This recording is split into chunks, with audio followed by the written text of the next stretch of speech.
Hello and welcome to the latest episode of the Real World Nutrition Podcast. This is episode 123, The Truth About Supplements. Hi everyone, this is once again Shelly Royale, host and founder of Real World Nutrition and a registered dietitian nutritionist. Alright, so today I'm addressing dietary supplements and talk about the truth about some common misconceptions about dietary supplements, including facts, FDA regulations, and just a little bit of my preferred trying to say professional and personalized insights. So professional insights as a dietitian as it relates to dietary supplements. So every year I hear people say they want to start taking their supplements regularly. As I've mentioned many times before, I teach classes at my local community college, and I've spoken in the past at my universities. I've taught classes at the university, I should say, as well as been a guest speaker. One popular topic is often about dietary supplements. And so I see people very much embracing dietary supplements, or at least wanting to embrace a supplement routine. And I've seen people just indiscriminately fill their cart, whether it's a real cart or an online cart, with supplements that may look or sound good, or even more significant, in my opinion, is people who do it because of an influencer or a celebrity is talking about it or claims they promote it. Now, there's also times I've done this where I've done an online quiz to get personalized recommendations. And the challenges with some of those quizzes is they may ask great questions. They do ask great questions.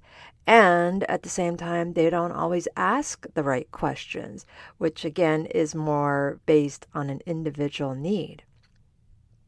And then others, I've encountered this many times, and I am sure you have too, is someone talking about specializing in supplements, or someone who specializes in supplements, whether that is with direct sales or somebody who works in the supplement aisle at the grocery store or something along that line. So when I say specializes in selling you supplements rather than asking questions about your personal needs and health history, that could be unsafe. All right, so I want to clarify this. This comes up a lot. I am not anti-dietary supplement. I am pro-education. So I address this because I want people to be informed and educated about dietary supplements. And this is my passion. And I'm not against people taking them appropriately. So, just found some statistics here. So in 2022, so as I record this just a couple years ago, the global supplement market was valued at $165.7 billion, with a B as in boy. And the U.S. dietary supplement market was valued at $50.9 billion with a B. So I just tend to ask people, of all that, how much are you contributing? And some estimates suggest people are spending that much, and more than half the U.S. population admits they spend more than $40 a month on supplements, and more than 10% admit they spend more than $100 on supplements per month. So for this I say, for what exactly? So let me first give an overview of dietary supplements and what this means. So the U.S. Food and Drug Administration defines a dietary supplement as a product that is taken by mouth that contains a dietary ingredient intended to supplement the diet. So these nutritional ingredients can include vitamins, minerals, herbs, amino acids, which are individual building blocks of protein, or other substances such as enzymes and metabolites. So a couple things here. Supplements do not or should not replace food and good food choices. They supplement our diet. And some people skip over that part of supplement. So I'm going to talk about intended use here in just a second. Actually, yeah, intended use. So looking at my notes here. So the key points about this dietary supplement definition by the FDA. So first thing, intended use. So again, intended to supplement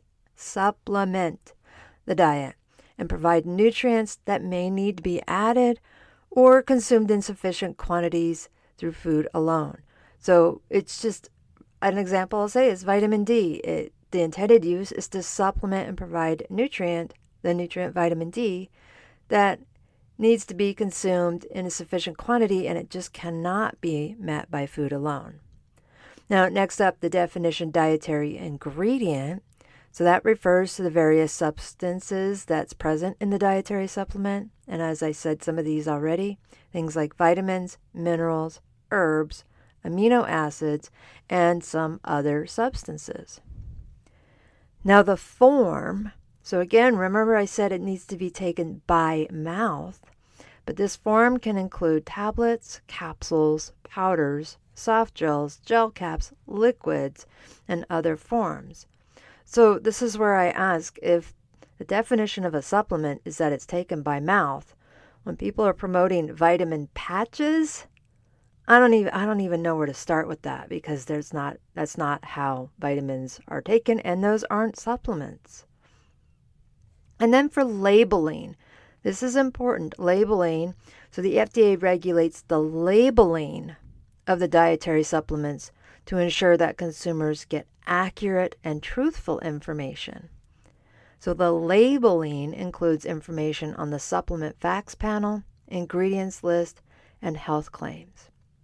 So I keep saying labeling as an emphasis here, because this last part here is what slips through the cracks or what people don't fully understand. So despite what people believe, the FDA does not test any products before they go to market as it relates to dietary supplements. So let me restate that. The FDA does not test nor approve dietary supplements before they go to market. They regulate the labeling of those products. So I often say some companies are fast and loose with some of that information. So an example may be they may have ingredients in the product that is not on the label, and that's not legal, but it happens. And the FDA regulates dietary supplements, and that it does not test the products. So here's the thing. The supplements are not subject to the same rigorous pre-market testing and approval process as pharmaceutical drugs. Now, people may have their opinions about that. They love that, they hate that, whatever that case may be. I'm more concerned that people think that they are rigorously tested when they are not. They are not rigorously tested by the FDA. Manufacturers, those who make the dietary supplements for us, they are the ones who are responsible for ensuring that their products are in compliance with safety and labeling. And the FDA monitors the market for safety concerns and takes action when necessary after it comes to market. So let me make something a little bit more clear here. They monitor the market for safety concerns. What does that mean? Well, if they find out there's adverse effects, they will monitor that. Or if they get wind of something, and I'm sure there's a major process of that, they can take action. But here's the thing too. I've talked to people who have had adverse effects related to dietary supplements, and I've asked them, did you report it?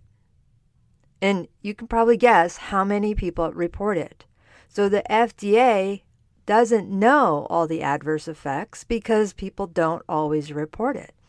Now, I saw somebody in the hospital one time, and they were really sick, and it was attributed to a dietary supplement. So the doctors did say it was going to be reported and had the pharmacist report this information. But that's just one case that I've ever heard of. of somebody I know or a case that I've been related to where somebody's been reported or the report has gone through. I've talked to so many people who have had negative or adverse effects who have never reported it.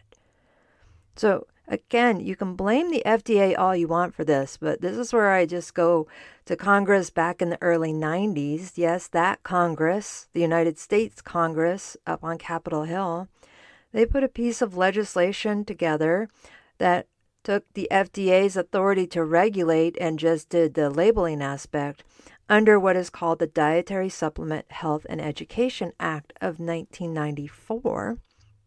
So we call that DSHEA. So this has been something that's come up or has been going on for 30 years now. And again, people still are highly uneducated about how supplements are regulated.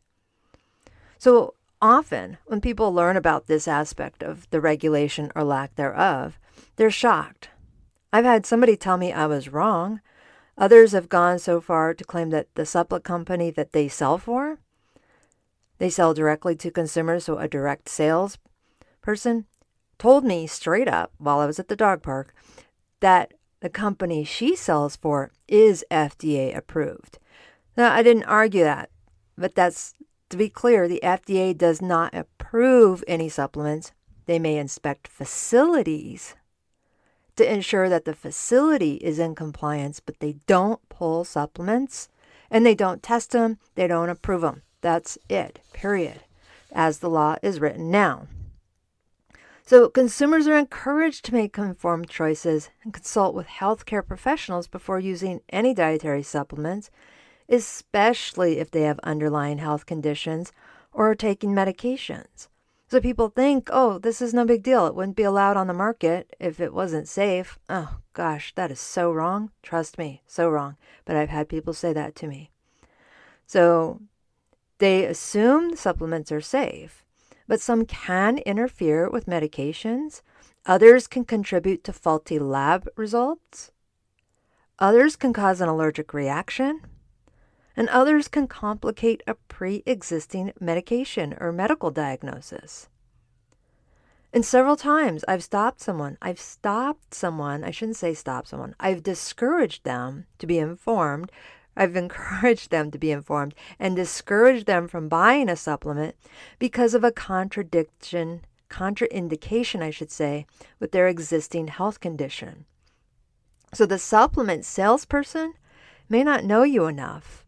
I've had clients who have high blood pressure and then they're encouraged by their coworker to buy into this shake supplement that they sell.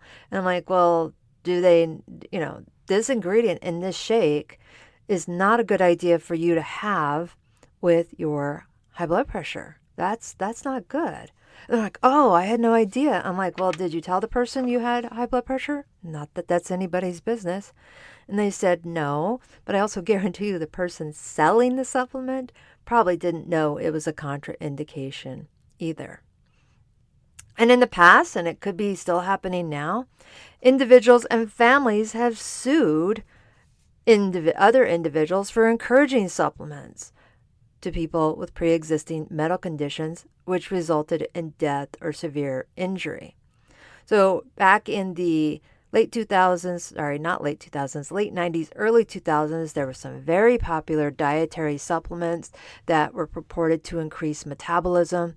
They had stimulants in them, and it caused and contributed to a lot of deaths. And I just would use one case study where a personal trainer had encouraged somebody to use this supplement, even purportedly walked with them to the store to show them where they get it on the shelf.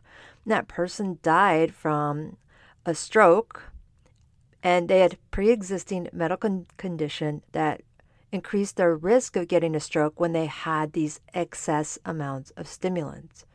So I just tell people, maybe taking that vitamin C is no big deal, but just be careful. Know what the heck is going on and what you were doing. So I want to address some changing times here, whether to recommend or not recommend. Going back to that same time period, this was early in my career, in the early 2000s, I often recommended supplements from a multivitamin to vitamin C, vitamin E, calcium, but I do not do that anymore. Why? Well, because back then, these supplements had a lot of promise, had a lot of potential benefits. That's what we thought. And the idea of all these benefits, it was promising. And then what happened? Research. Research. That darned research telling us things we think aren't as great as we once thought. So research and more research and more research. And it turns out it probably isn't the isolated nutrient like the C or the E or the calcium, but the synergistic effect of that nutrient in combination with other nutrients and other potential components in the food that we've yet to identify. So over and over and over again, the supplement doesn't show the same benefit as the whole food. It just has not shown the same benefit. I would love to say yes, but it doesn't. I don't know why I say I would love to say yes, but we just know, or the research is showing, that it just doesn't show the same benefit. Now, here's the thing. This is a generalization. Taking a multivitamin or any dietary supplement can benefit specific individuals, but it's essential to consider individual health needs and nutritional habits. So you may need a supplement, but I don't know you, so it would be irresponsible for me to say to this podcast audience, well, how about this supplement and this supplement? Because I have no idea who you are and what your needs are. So I don't make broad or sweeping recommendations, and hopefully you aren't taking something without a legitimate reason. Again, not because an influencer has told you or some celebrity has talked about it. And I just say this, oh my gosh, teaching college classes, there's this family from California with their last name that starts with a K and some start with a J, and people, just a certain segment of my classes, just take supplements just because it's supposed to, it's promoted by these individuals. That drives me a little bit crazy. All right. So if you aren't taking something with legitimate reason, so the salesperson telling you that you need this one, or the gym guy or gal saying, hey, oh my gosh, I take this, and this, and I got mass gains. And it's just like, well, there's other things involved there. Or mass losses for those who want weight loss. Okay, supplements recommended, what is traditionally called bro science.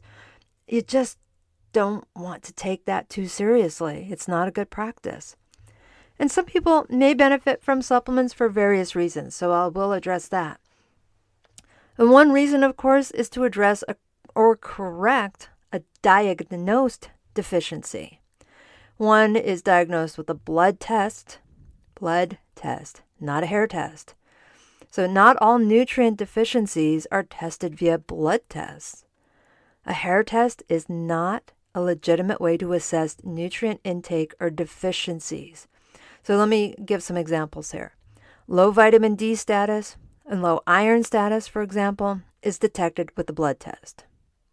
But a blood test does not detect vitamin C or biotin deficiency. And that's in part because those vitamin C and biotin are water-soluble vitamins, and that takes time. I mean, if you had an orange yesterday, it may be fine. But if you didn't have something rich in vitamin C today, it may show something completely different. But never mind, it doesn't show up in a blood test.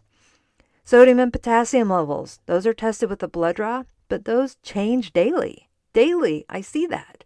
You can see somebody's blood draw for 7 days in a row in a hospital setting, and those sodium and potassium levels can be different every single day.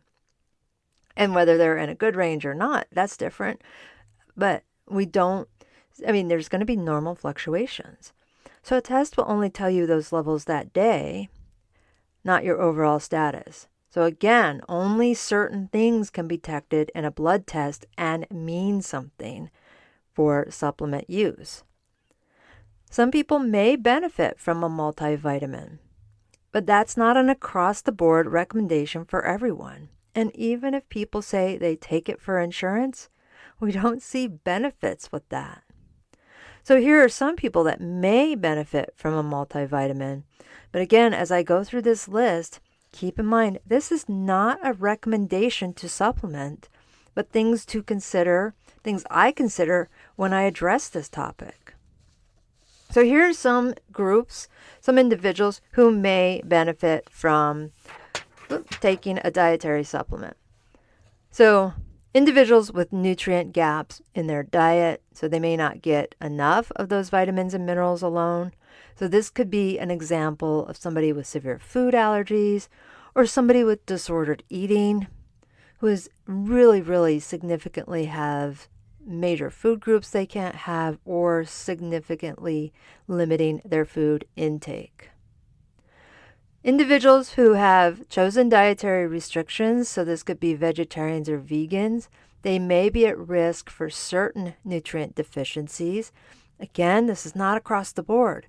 So people think B12, and B12 is a potential risk. However, B12 is added to cereals and breads and other enriched foods. So I have to look at the overall diet pattern for individuals who have dietary restrictions. Certain health conditions. So people with a health condition might affect nutrient absorption or has a specific increase in nutrient requirements may benefit.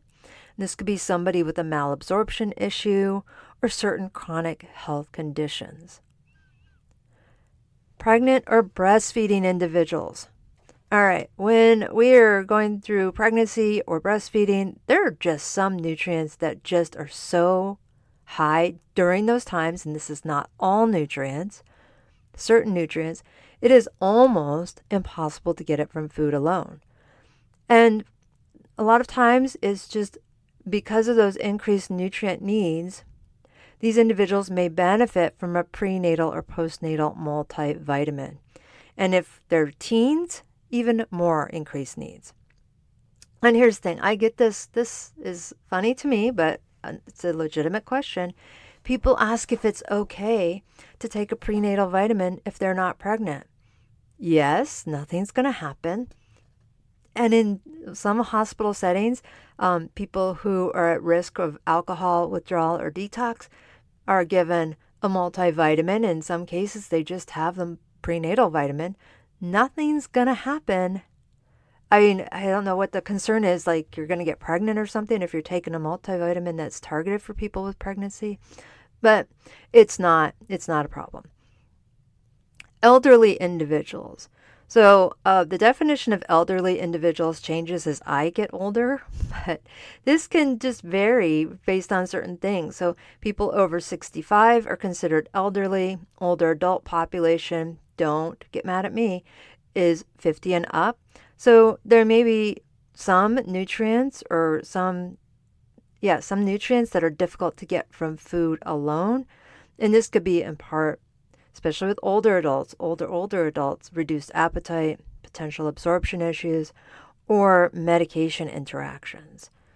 So an example is B12 becomes more challenging to absorb or utilize from food as we get older based on changing things in the GI tract. And so B12 may be recommended for older adults. And that would be by mouth, not a shot, unless the doctor says you need it. Those with limited sun exposure. So individuals with limited sun exposure may need a vitamin D supplement. And this is because this vitamin is technically not a vitamin, we realize, but it's primarily synthesized or made through exposure to sunlight from the skin. So people who live in northern hemispheres or don't get out a lot or just actively cover up every time they step outside may need a vitamin D supplement. Again, this is one that can be tested via a blood test. So I tell people, well, check your vitamin D level first.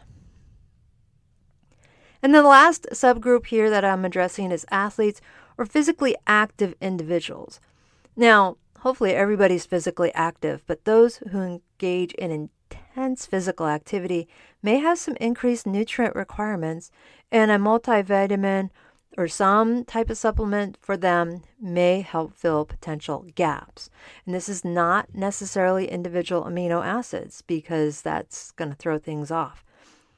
So those are the 7 groups of people that may need a multivitamin, not a multivitamin, a dietary supplement. And again, it's important to note that supplements can be beneficial in certain situations, but they should not replace the balanced and varied diet. So if you want to find the balance of food versus supplements, this is where I say, hey, that's my job here. So those of us who are a registered dietitian, nutritionist, can help you with that. So that can be myself or somebody that you have in your sphere, a dietitian in your sphere. And not everybody specializes in this. So we have our specialty areas as well. So you can reach out to me and schedule a call and we can talk more. But I always tell people we want to determine individual nutrient needs and whether supplementation is appropriate for you. And personalized advice considers factors like age, gender, health status, and lifestyle, and more than the person who's selling you the supplements. And I just wanted to throw in one more thing here, is that whether you smoke or don't smoke can affect certain nutrient needs. Most people are shocked by that. And I just want to say this before I sign off for today. I do not personally sell supplements. And with many offers to jump into selling supplements, I will not. And if I recommend a supplement, I will not recommend any specific brand or brands to purchase.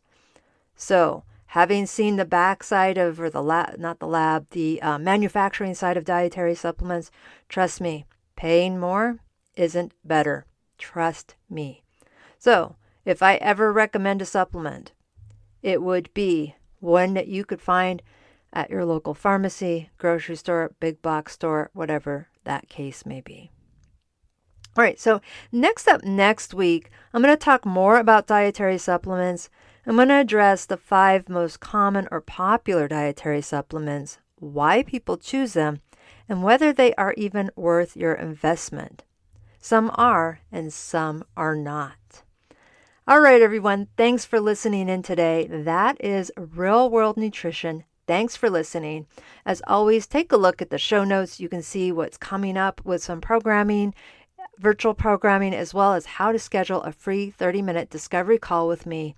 And if you want to talk about your supplement needs or whether you even need them, or whether or not you were getting plenty from food, that is partly what I can address. All right, everyone. You take care. Bye for now.